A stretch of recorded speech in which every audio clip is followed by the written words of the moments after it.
Perhaps Chai is an outreach event of TIFR that happens on the first Sunday of every month here at Prithvi Theatre. The third Sunday of the month, we are at Ruparel College in Matunga. And if a month has a fifth Sunday, we are live from a lab in TIFR. That's an online only session. Welcome to those who are joining us online as well. Unfortunately, you don't get chai. But do join in, and the only way we can get your questions is via chat. So please put your questions on the chat and we will monitor it and ask the speaker your question. So it's a pleasure to introduce Dr. Priyanka Chaturvedi, who is one of our young faculty members at TIFR in the Department of Astronomy and Astrophysics. Priyanka did her bachelor's and master's from the University of Pune, and then did her PhD at the Physical Research Lab in Ahmedabad. Was very briefly in TIFR for a while, and then went to the observatory in the state of Thuringia in Germany, where she was there for 6 years. And we were very happy, we're delighted that we've got her back in TIFR now as a faculty member. And she's going to tell us today about searching for exoplanets. So over to you. And just remember, the mic is only for YouTube. Yes. So for here, you'll have to just be loud. Yes. And yeah, please do ask questions. We will take some questions. Of course, after the tea break, you get a chance to ask all the questions you want. We will not be live after the tea break. Okay, so on that note, I can also tell you about the next Chai and Why. It's going to be 2 weeks from now at Ruparel College. It's just called Chai and Why Not. It's a chance to ask stupid questions. So we are going to have a session where the speaker, me, will try and take on all kinds of what are called Fermi questions, but with a Mumbai context. So it might, how many cups of chai are people drinking right now in Mumbai?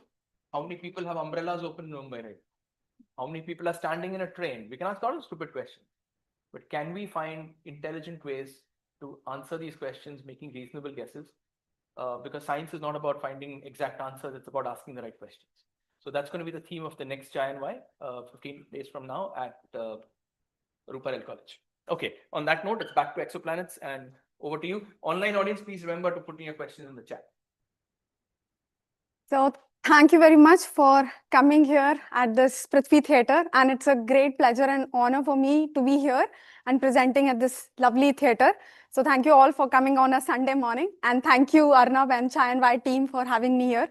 It's my first time at Prithvi Theatre and also my first time at Chai and Why, so it feels very special. So the title of my presentation is Searching for Needles in a Haystack. Now, what do we mean by needles here? We are talking about something here which is non-luminous, which is a planet, and we are trying to search them in a haystack. Haystack here is referring to stars which are luminous.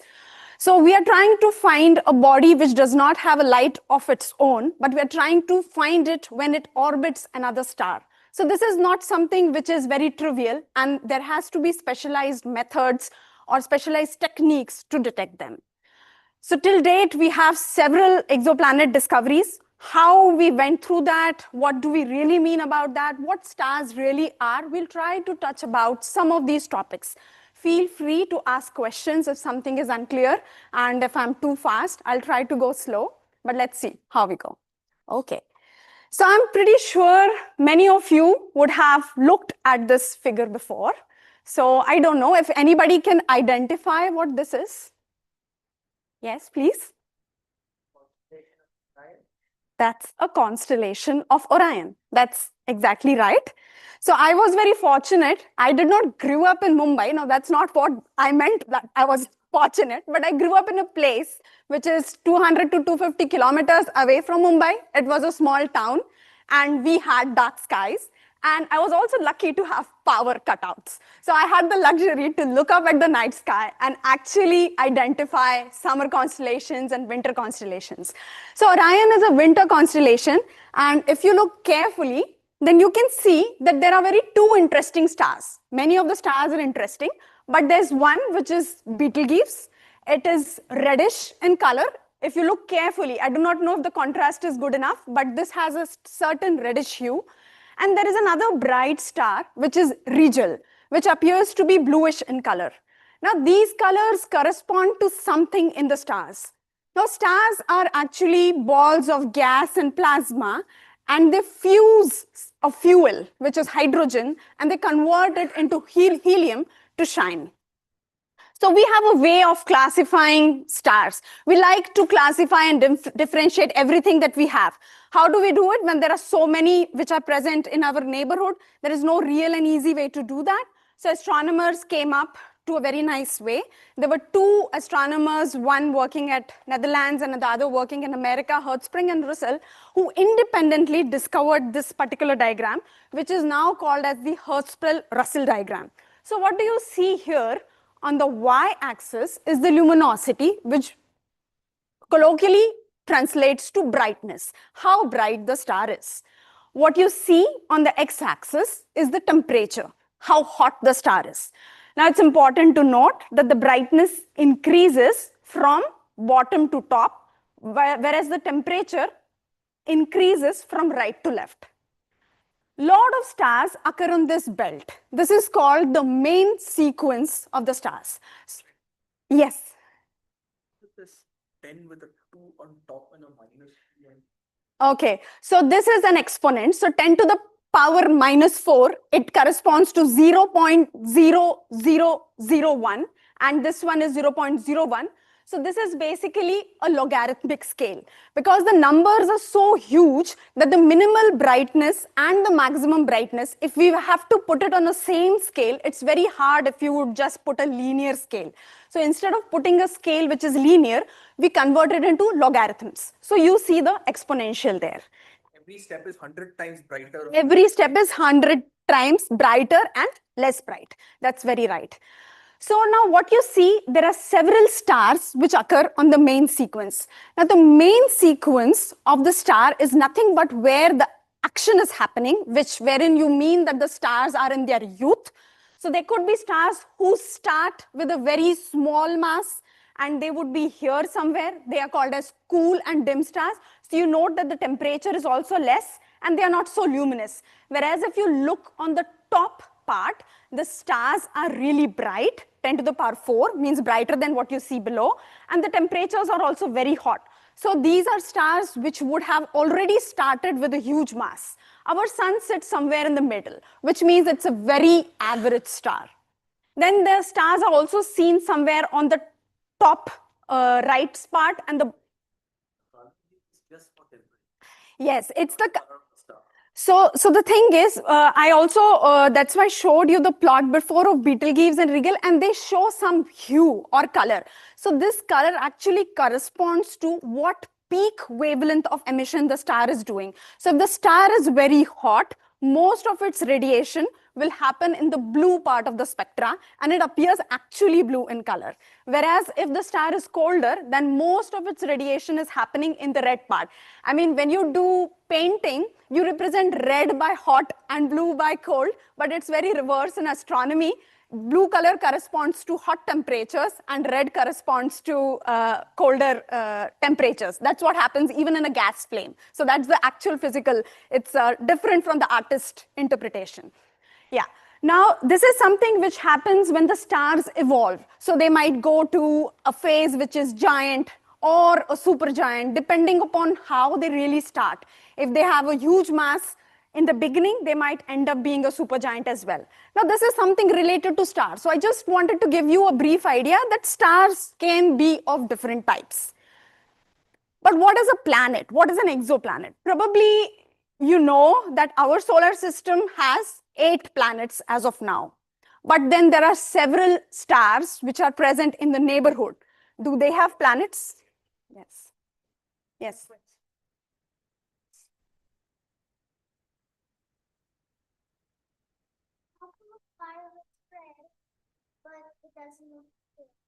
How come a? Higher. It depends upon the temperature of the fire. So if the fire is very hot, it would also show a blue flame. It all depends on the temperature. That's a very good question. So this also happens in star. Actually, there is... Sorry? Yeah, please, yes. Okay. So just remember that at home, you see a blue flame on the gas, perhaps, you see a yellow flame on the candle, right? Those temperatures are almost the same. They are a few thousand. Maybe the candle flame is 1,000, the gas flame maybe 1,500, 1,500, not very different. These temperatures are very, very different, right? Now, if you heat a piece of iron, it will initially become red hot, it will glow red hot. After that, if you heat it even more, it will glow yellowish hot. Just look at the temperature for it to become blue is 20,000 or 40,000 to become, violet. So those are very, very high temperatures. Nothing at home in our flame. The reason our flames at home look blue and red is little different than this. This is only because of temperature. If you heat something very hot, it will go from red towards blue, right? But that blue is very, very hot. It's much hotter than the gas flame at home. Okay, but yes, you are right. If it's just barely glowing, it's red. If you heat it much more, it's going to be yellowish, orangish. And if it gets really, really very hot, it will move towards blue. But these temperatures are very high temperatures compared to anything you see in your. So this, the idea that there are blue flames and yellow flames, it's, yes, they are slightly hotter, but not because of this effect. It's a very different thing. Yeah. So coming back to planets, so we know that there are 8 planets in our solar system, but there are several stars out there. So this was a valid question to ask, if there are planets around other stars, if there are other solar system like ours, or are we really special? And people started to look for these answers long back, like 100 years ago or so. But it was not such an easy question to answer. As I mentioned, the title of the talk is Searching for Needles in a Haystack. I mean, you're trying to search or look for planets which do not have light of their own. It was already very difficult to detect planets in our own solar system. Now we are talking about detecting planets in another solar system. So how do you really do that? Well, the first question is, why do you want to do that? So astronomers believe there are around 200 billion galaxies in the universe, probably more than that. And each galaxy has thousands of millions of stars. If there are so many stars present in the universe, there should be definitely planets. Why should we be so special that we only have planets around our solar system? So that's a very rightful question to ask. People started to search for such systems. Now, these initial discoveries were successful with the first discovered exoplanet around a pulsar. So now what pulsar is really? We showed the Hertzsprung-Russell diagram in the beginning where you had stars which were fusing hydrogen to helium. Eventually, these stars also go on a course of evolution. When the entire helium is fused, you have something which is like a dead star because it's no longer converting hydrogen to helium, and it's called a neutron star. The density of the star is really very, very high. And some of these stars also emit electromagnetic radiation in this way, like a cone. So if the cone is actually pointing towards you or away from you, you can note wherever the pulses of this cone are happening. So I managed to steal this popper from my daughter today. And so just it doesn't have the other radiation core, but you can imagine this is the star, and this is how it's completely rotating around you. So every time you get this coincident beam in your direction, you will see a pulse which is happening. Every time you see a pulse. And this is so periodic that it keeps on repeating at a very fixed interval. It could be as small as milliseconds or few seconds. So these are called as millisecond pulsars or second pulsars, depending upon the period of the pulsation. Now imagine if there is another body which is present around the pulsar, then this pulse period actually changes because there is a perturbation in the orbit of this particular object, which is the host star. And that's why the rise and the arrival time of the pulses, they change or they oscillate. And this oscillation gives us an idea that there is something happening in the pulsar. Either the pulsar intrinsically is making some changes, or there is an external body which is present and changing this. Now, pulsars are known to have very stable orbits. They do change, but on a very long time scale. If there is an external orbit, which means there is an external planet which is present, it might be at an orbit of few months or couple of years or few days. So this is bound to happen at a very short period of time. So first time, there were astronomers, Wolskin and Fred, who in the year 1992, they were actually radio astronomers. They were not looking for planets. They were studying pulsars, but they ended up finding something very interesting, that the pulse period is changing. They did all their tests and concluded that there is an external body which is present in the system. Interestingly, this was not just one body, but 3 planets were discovered as a part of the system. So these 3 planets were published, and they were the first kind of exoplanets which were found around this particular pulsar or a dead star. This is really very far. I do not remember the exact number, but it could be around 1 kiloparsec or beyond 500 light years or so. So it is really far away from us. But usually the planets that have been discovered till date, they are somewhere around 200 to 300 light years. They could be even a bit more, because you need to have sufficient light. This is one way of detection, but this is not still the most successful way, because you might not end up having too many planets around such dead stars. So even today, that this isn't the most the method by which the most number of planets have been detected. Yes. This is the pulsar in our galaxy. That's right. That's right. Yes. Yes.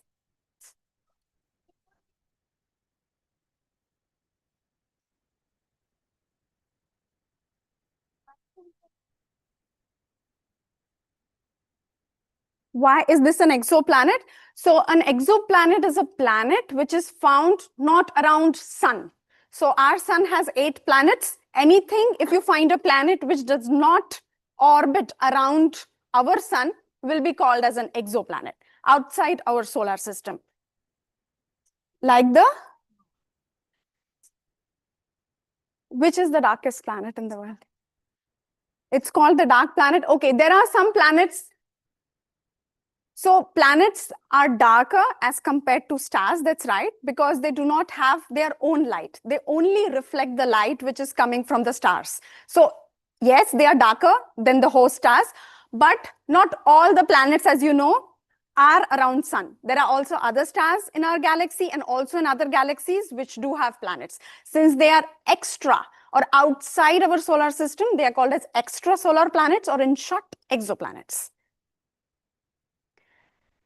So the white things that you see, this is a cone of electromagnetic radiation. So this is a very star which is condensed. Lot of matter is condensed in a very tiny radius, and this star becomes magnetically active, and it emits a beam of cone radiation, something like this popper that I showed, just that it's missing the other part. And this is the radiation which is coming. This is just to show that the electromagnetic radiation is coming out. This is like a magnetic pulse. It's like a radar. Yes, yes, that's right. Is it focused in points of that planet? Yes. So yes. So these are the places. So these are the magnetic, reconnection happening at the poles where the points are meeting and the radiation is emitted as when the parts meet and the charged particles are emitted. So depending upon this, it could happen this way also, that the pulsar might be doing this orbit and you might never be able to know that it's a pulsar because it's not directed towards you. But if it happens to be in this direction or this, if you happen to be in the line of sight of this cone, then only you would be able to perceive the radiation and know that this is happening. Yeah. So this, yeah.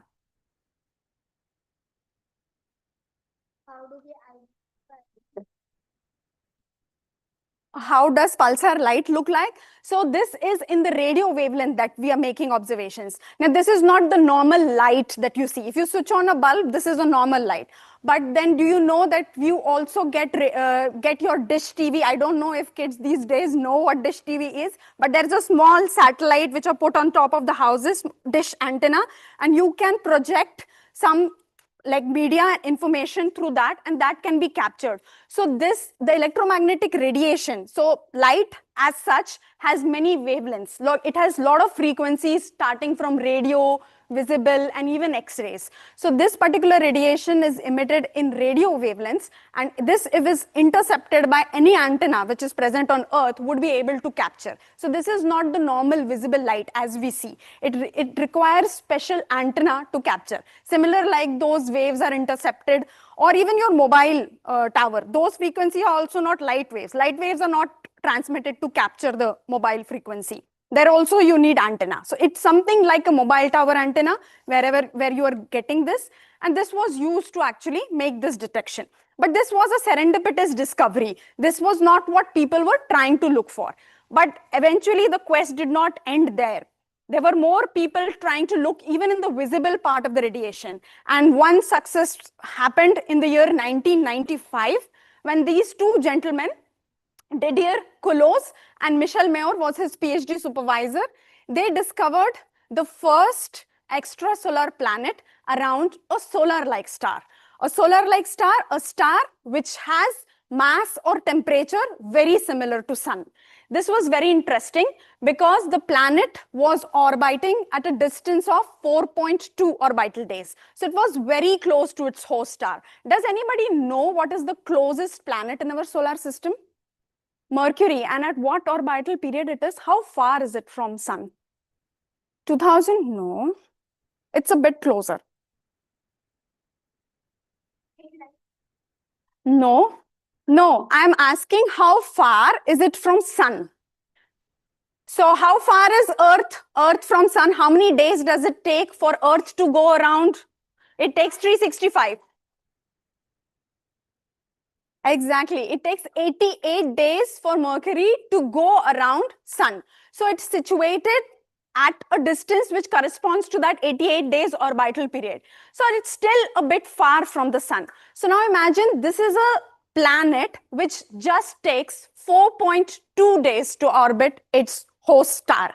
So this was very special because people were not expecting it. And before they put out this paper, they had to do several calculations to be really sure, is it really a planet or is it some other signal that they are confusing with it? But there were parallel discoveries made. There were other people who were also studying this particular source and more sources, and they also ended up finding this and confirmed their claim. Now, in today's date, there are close to 6,000 exoplanets which have been discovered. Not all have been discovered by the same method. There have been different techniques which have been applied to find out these. So let us try to look for some of these methods or try to look at what they are. So pulsar timing, we just spoke about it because that was the first way by which the exoplanet was discovered. Then there are others which are direct imaging. Then the others, we'll try to touch a little bit of few of these. So let us go one by one. Let's go with direct imaging. Now, how do you image a planet which is in the bright glare of a star? The star is so bright. Now, this is, imagine you have to take a photograph of a firefly in front of a lighthouse. Is it possible to take a photo of a firefly in front of a lighthouse? You need to find a way to turn off the lighthouse. Otherwise, there would not be possible to take the photo of it. How do you turn off this lighthouse? Now, in Sun, it's very interesting because nature has given us an opportunity that the angular size of the Sun, which means the perception of Sun that we have from Earth, and the same size is that of the Moon, which is 0.5 degree.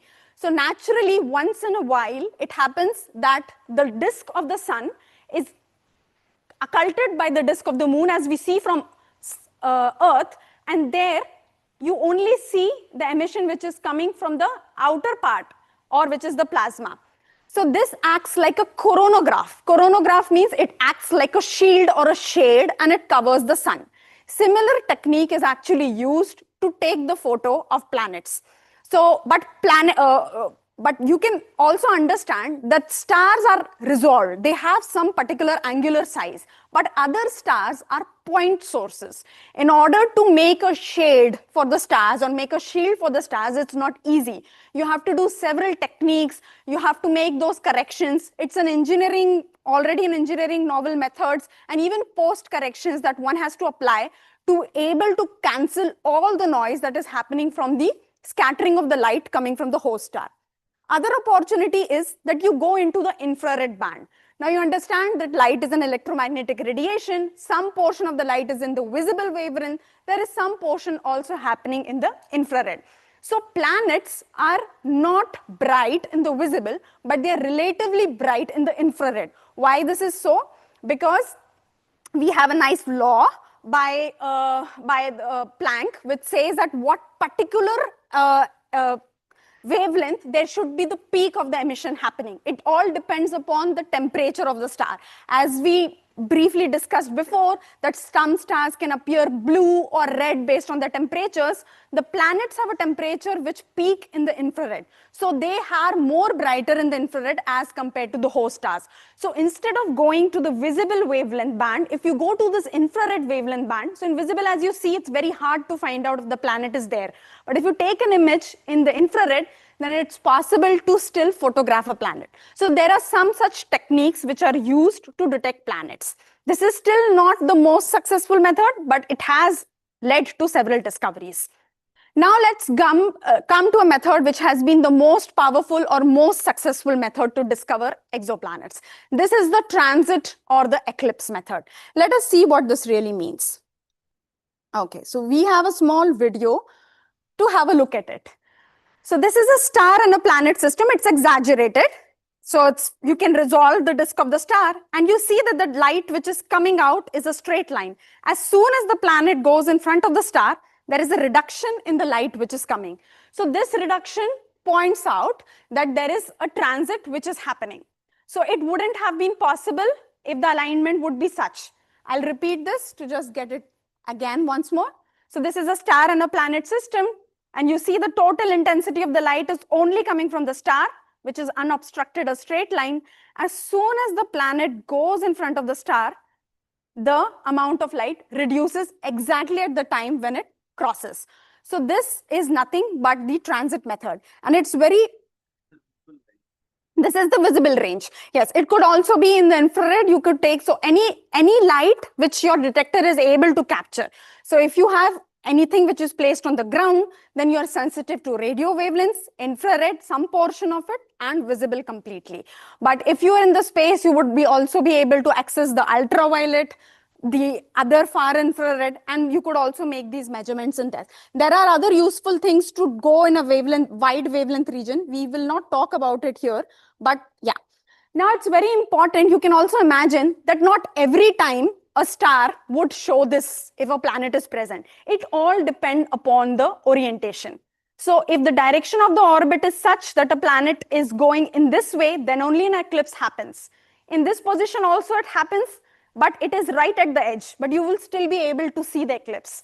In this position, which is a face on orbit, which means that there is a star sitting here, but the planet is actually circling in this way. There is no way for us to know that there is a planet because it's not just coming in front of the host star. There is no eclipse happening in that way.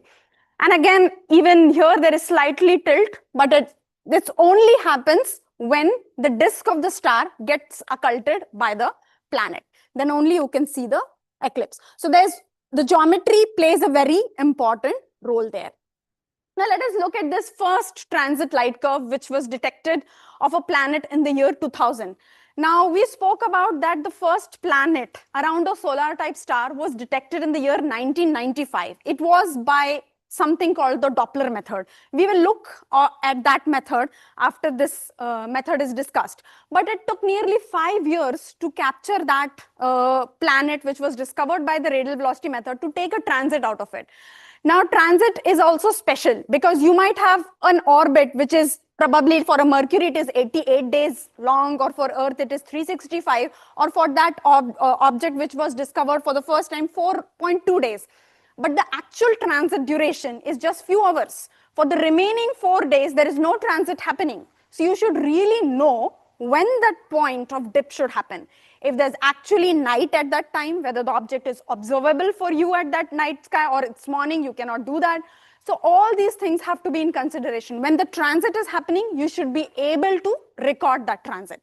But here you see that the light curve is pretty noisy. So this was the first light curve which was recorded. This is called a light curve because we are plotting the total flux versus time. Now, all these acronyms, do not worry of it. These are fancy ways astronomers use to denote time. There is some special definition. So do not worry. If you have specific questions, we can discuss that. But for this presentation, it is not so important. Just understand that there is just an information of time in terms of 0.1 plus minus days from the central transit. So TC corresponds to central transit.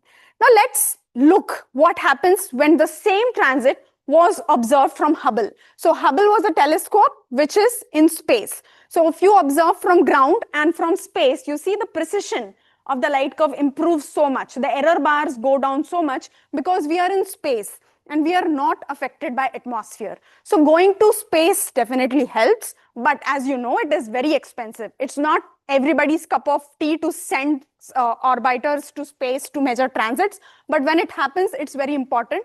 If you do a single transit observation, this can be expensive, but what people do is, what has happened in the past is, people have launched missions. So these are two important missions which I would like to point out. Maybe some of you in the audience would have heard about it.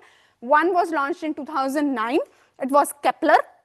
So this was a mission launched particularly to study exoplanet transits. It looked at several stars all at once, and it stared at a particular field for a very long time and tried to discover planets.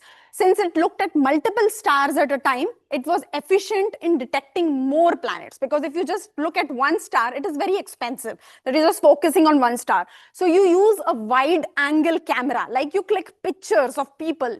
You could just want to click several pictures of stars, all one after the other. And when there is a planet transiting in front of the star, you never know when, but you keep on doing this for days and months and years.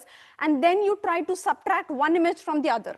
If there was a planet crossed there, then you would be able to know this by doing this.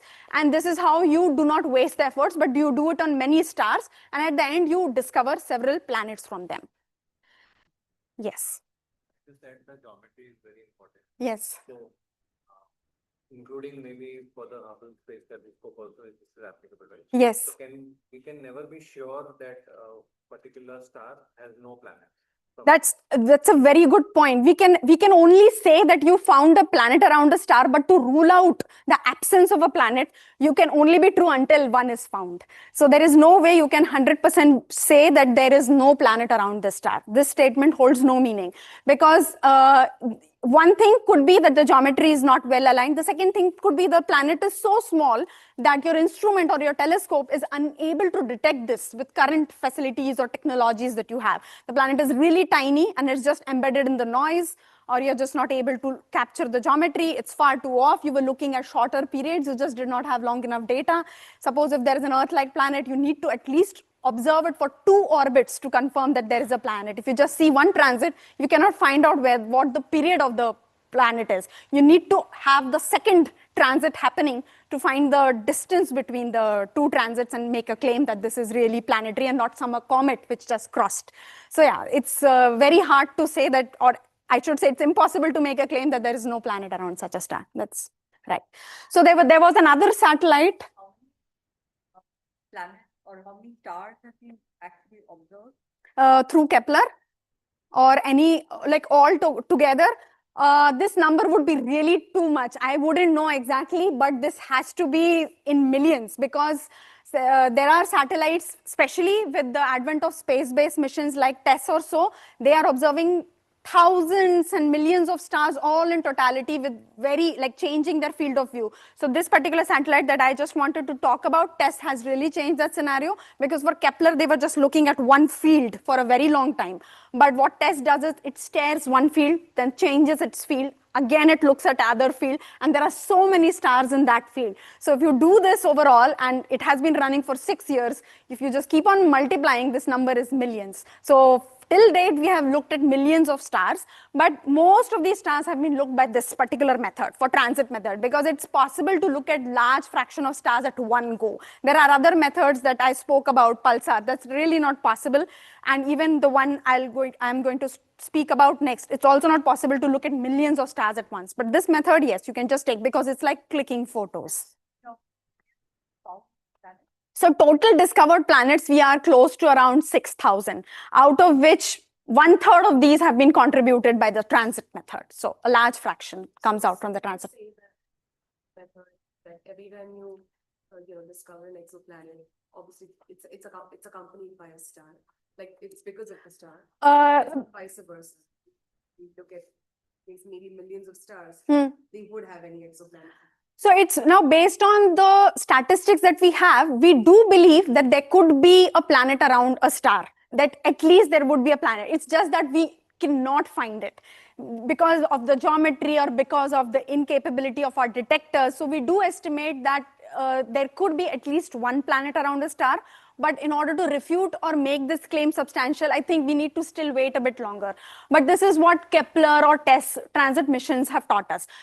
Also, corresponding to what you said earlier, there are also some planets which are called as free floating planets, which do not correspond to any star, but they qualify based on their size to be planets. So there are also some planets which are called rogue planets or free floating because they do not have any host star associated. So they do exist. Yeah. Star orbiting another star? Yes, definitely. There are. Yes. So if you see a transit, how can you be really sure if it is a planet or another star which is transiting a star? That's also a good question. There are several such opportunities.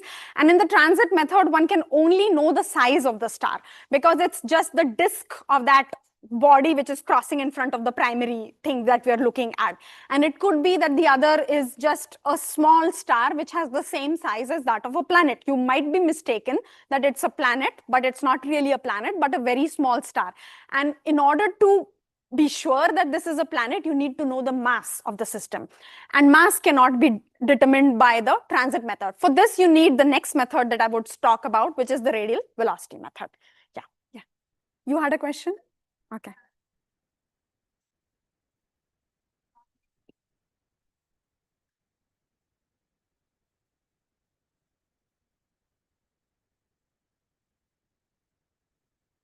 Are there any real planets detected not from these? So these all planets that I'm saying, they are real planets. They are actually detected. So there are around 6,000 planets, but real as means we cannot go there. They are not very close to us. They are located far away. So with current technology, it's not possible for us to go to them. They are exoplanets, yes. So this is also an image of an exoplanet. So this is, this is a cartoon which says that there is a star. This is not sun. It's a star which is like sun, and there might be several planets which are around this. So we are trying to all find these exoplanets, and they are not of our solar system. They are beyond. We are looking at other stars to find planets. Yes. I just wanted to ask a follow-up question on two stars orbiting each other or binary star systems. Yes. For example, if two stars are orbiting each other, and Yes. In the case that the smaller star, which is kind of eclipsing the bigger Yes. star, and if it's able to compensate for its brightness, or maybe even a slightly bit more because it will be a bit closer to us, then won't that lead to kind of a bump in the brightness rather than a dip? Yes. So won't that confirm exactly that it's not a planet? Yes, you are right. This does happen. That always happen, or if the other star is cooler than the one, so does it sometimes also happen that if the other star is not able to compensate for the brightness that it covers, that we also see a dip? Yes. Always a bump? Yes, so there is a mixed scenario. It does happen that you see an enhancement in the light curve, and instead of seeing this depth decrease, you see there's a continuous, even a sinusoidal variation. So based upon which of the star is closer in orbit and you're taking light from that in the camera, you see these variations happening like a sinusoidal curve or oscillatory in nature, and this do happen. This is a clear indication that this is not a planetary transit. So I was just trying to put out a point that just by recording a transit, you cannot be sure that it is planetary in nature, but there is a finite chance that it can be because of a small star as well. I think, audience here, you'll have all the chance to ask your questions after she's done. Let us go ahead with most of it, and then we'll come back to questions. Right? Unless you have something is not clear, you want to interrupt and ask, please do. But otherwise, let her continue. Some of these follow-ups we can do after the thing is over. Otherwise, we'll never get to the end. Yeah, so I'm half done. So that part is there. So this is a case of multiple transits where you see more than one planet is transiting. So this could also be an interesting question. Is there only one planet always in the system? But there can be more than one planet, and it could also be that there are some planets which are transiting and some not. And what you saw earlier was a very nice looking squarish transit depth curve. But here you see it gets so weird because there is one transit of the system happening. On top of it, there is another transit which is happening right there. And then you see these weird shapes which come into the system. So this is also possible that it happens. And I can answer questions if you are specific to this later. But let's now move to the next method, which is the radial velocity method, which is the one which lets you determine the mass of the planet. So how do you really understand? So let's go back to the school physics. You know probably the example of center of mass. I'm pretty sure you would have taken your kids, or you would have seen your other kids play on a seesaw.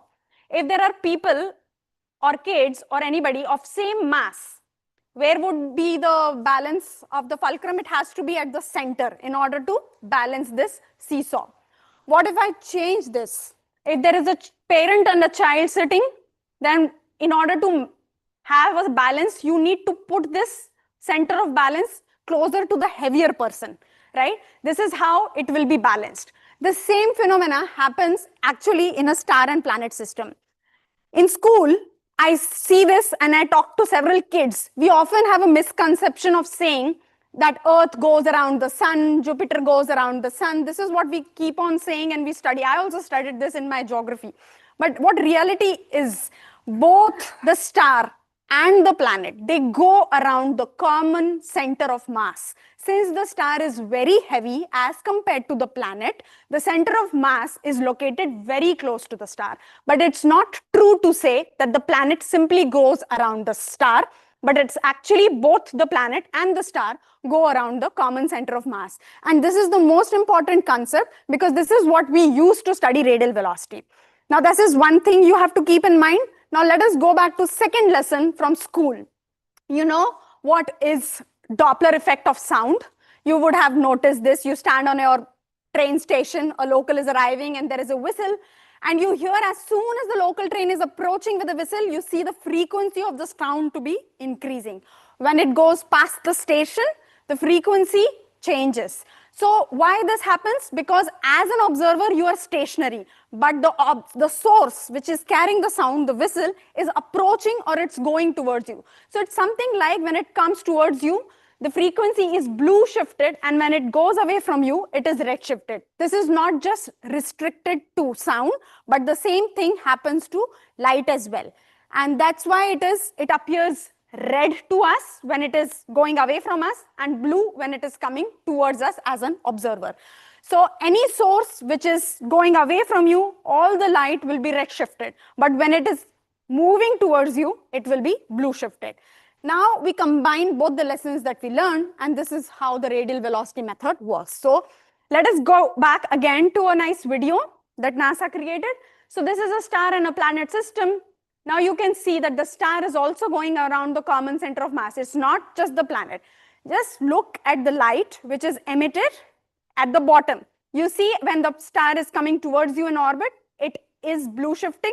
And when it is going away in orbit, it is red shifted. So keep on observing the frequency which is coming. So when the star is towards you, it's blue shifted. When it is going away from you, it is red shifted. So this is something which is very important to understand. Now, light as a whole in a star is usually a white light. Now, you would wonder, what do you really mean by blue shift and red shift? Are we seeing the color of the stars changing blue and red every time it's orbiting? This is a very tiny shift. What are we really talking about? So this shift, okay, this can only happen if you're able to break the light into several colors. How do you do that? You know, if you have a prism and you have a white light, it can break into several colors.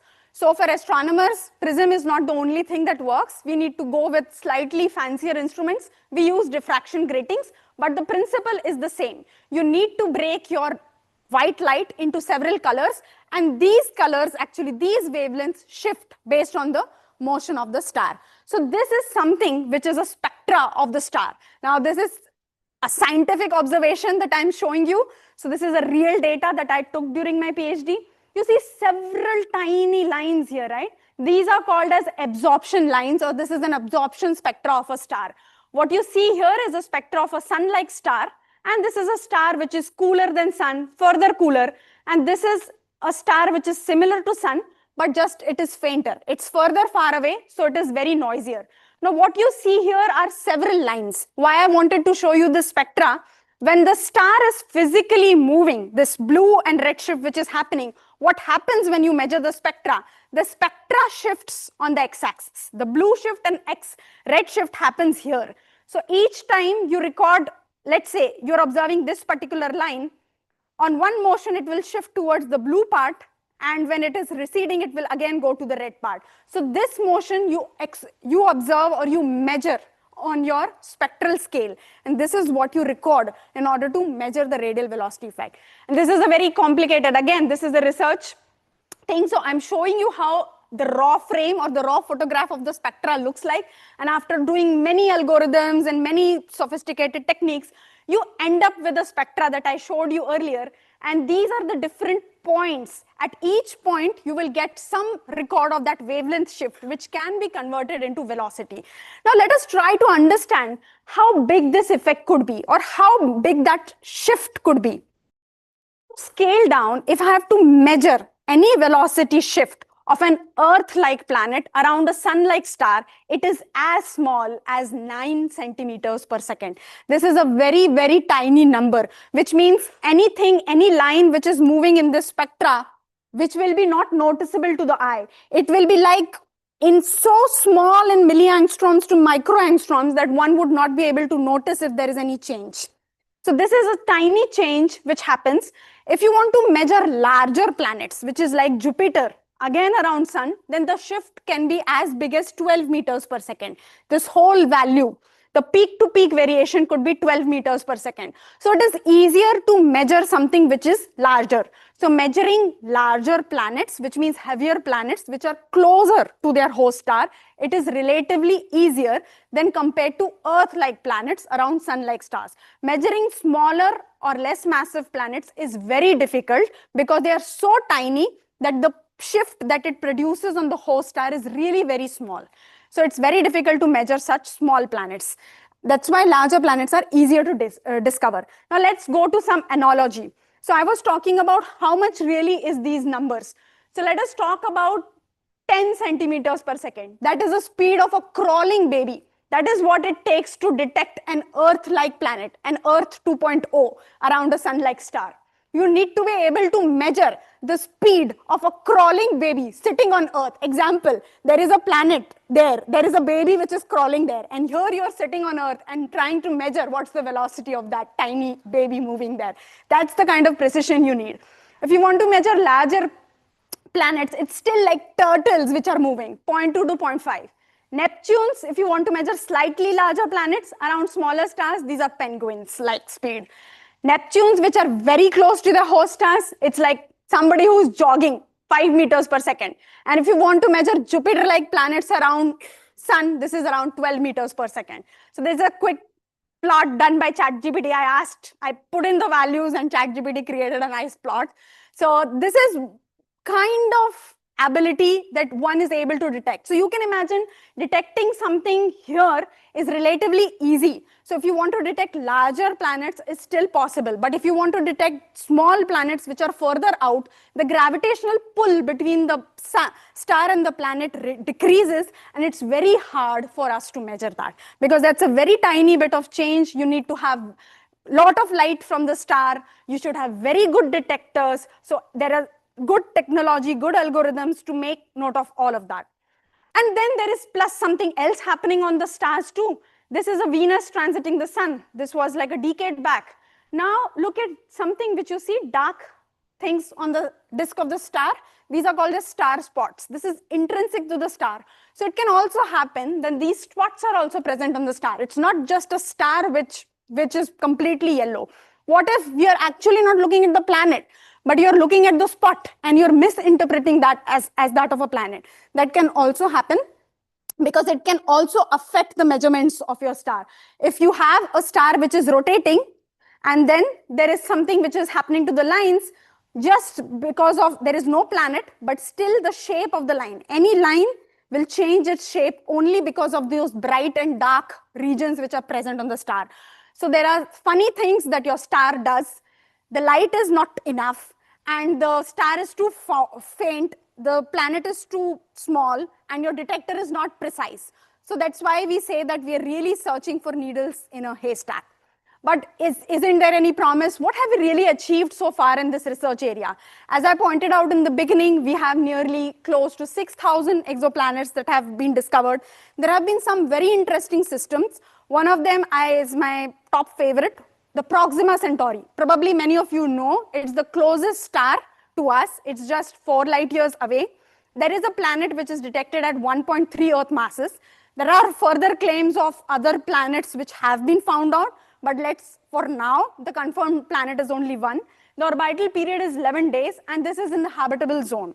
Now, what habitable zone means? It means just a place where liquid water could exist in its form. And this particular star is orbiting its host star at that location. There is another interesting one, which is TRAPPIST-1, the light curve which I showed you before. Now, this is the largest batch of Earth-sized planets. You have a host star, which is very cool. It's under 3000 Kelvin. And there are a bunch of 7 planets, very similar to our solar system, isn't it? We have 8, and there are 7 planets which have been found out by transit method. And 5 out of the 7 planets are very similar to Earth, and again 3 are the ones which are in the habitable zone. Not habitable, just in the habitable zone. So all of them are found transit method. By transit method. Their planes are more or less the same. There have also been attempts to do spectroscopy, and soon there might be results finding out the masses of it, because there has been some work going on to find out the masses too. But it's, yes.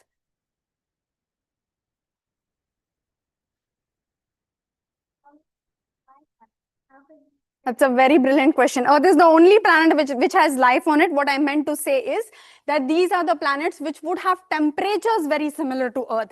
I do not say that they have life on it, but they just do have the right temperature. Maybe there could be a possibility to have life, but we have not detected life on any other planet. That is true. There have been attempts to find signatures to detect life. How do we do that? Yes. What about germs? Yes, germs can also point to that, but there have been still, it's very hard for us to go to a planet to find out what's there, right? Because they're so far that we cannot carry any experiments there. What we could do is only get the light reflected from the planet, or which is coming from the star, which is transmitted from the exoplanet. So looking at exoplanet atmospheres is one way to understand what could be present around that planet. Now, what is an atmosphere?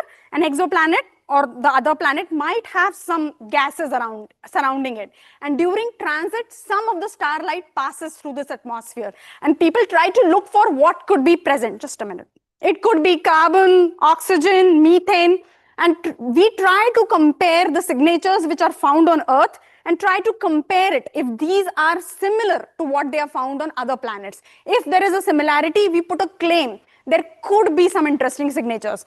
But till date, there hasn't been anything which is with a very high significance. We have been able to say that this is a very strong biomarker or a strong indication of life, and we are 100% sure there is life on this planet. There hasn't been any detection yet. Yes. Possibly satellite. Like if we had found a planet or 7 planets, I guess, then there is habitational groups. Like there can be water over there, so there can be life there. So is there any possibility we make something that can communicate, like we make a satellite that make them radiation and we can talk to them? Yes. Yes, so there have been attempts. There are people, there is a dedicated work. They call themselves as Search for Extraterrestrial Intelligence. There is an organization, there are institutes which come under the larger umbrella. what they do. So we believe that we as a civilization are highly advanced and we have the capability to transmit radio signals through mobile frequency or even for satellite communication. If there are other civilizations on other planets, they might as well do that. And that's why we try to intercept such signals. But we can imagine if even there are such civilizations, till now we have not been able to detect. There have been some indication. Let's take this later. Okay. We'll take it later. Okay, so now, okay. So now so this is what I was trying to say. If you go through the atmosphere of the planet, there is, yes. Do we take it at the end or? We'll take it at the end. There are only 2 slides remaining. We can just end it and then we can take questions. So there is a possibility to detect several species present in the atmosphere of the planet. And this is what is called as transmission spectroscopy. So through which we try to see if there is any carbon or oxygen or water lines which are present, through which we make a claim. Now, I just wanted to put in context the habitable zone that I pointed out. So there is a place from the planet, from the host star. If it is too close to its host star, it's very hot. If it is too further away, it is very cold. If you sit somewhere in the between, which is what Mars and Earth for our solar system are sitting, they are in the habitable zone. Now it's important to note there are 2 planets in the habitable zone, which is Mars and Earth, but not both are habitable. We are trying to look for life on Mars, but haven't been successfully found. So even if the planet sits in the habitable zone, there is no guarantee that there could be life. There are many other factors which govern that, but I just wanted to set this definition of habitable zone right there. Now, what's the near future? There are plenty of satellites which are looking for transiting planets, which would try to look for exoplanets. There are larger telescopes built. Even in India, we have several facilities spread across, mostly in the northern part, where a large fraction of observatories are present. And we try to look for planets through different methods. So it's not just the world, but India is also trying to do several things.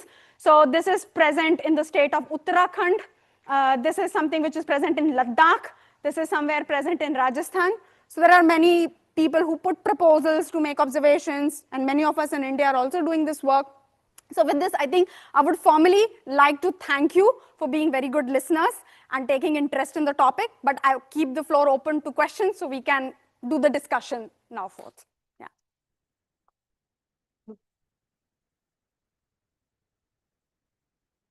So what we'll do is we'll take the online questions first. Yes. And then we'll shut the live stream for chai, come back, and then you can all ask questions about whatever you want.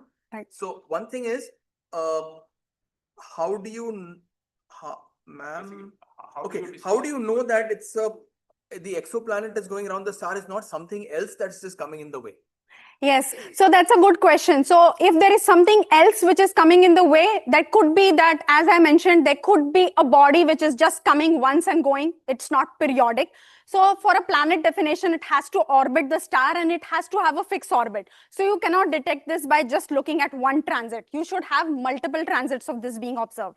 Second thing, it could be that there is a spot and it could be periodic, but if you observe it long enough, then it happens that since stars are not real solid bodies, but they change the shape of the plasma, the period of the spot will not remain the same and the period would change. This will give us an indication that it's not. The third thing is that you also detect the mass of it by doing radial velocities. If you can do that, then you're sure that it's a planet and nothing else. So there are several tests to do that. I think the other one was, how much is given that it's like, the Earth is just, if the sun is this big, the Earth would a tiny mustard seed or something.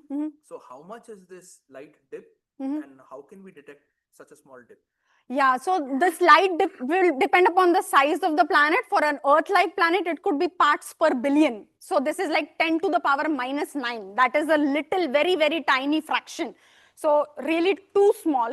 And if one has to detect such tiny fractions, then it's very hard to do a transit from ground. You need to go in space. And the satellites that I mentioned of Kepler and TESS, they are doing it. Even if you're not able to detect it with one transit, what people do is they increase the statistical significance by taking more and more data, more and more precise instruments. There's a lot of post-processing and calibration happening, and we're able to reach or detect Earth-like transits with current technology. So it's possible. Any other questions online? No. Okay. So in which case, online audience, thank you very much for listening to us. If you have other questions, please put them in the chat or send them by email to outreach@tifr.res.in, and we will send the questions to the speaker. And then we can end the live stream.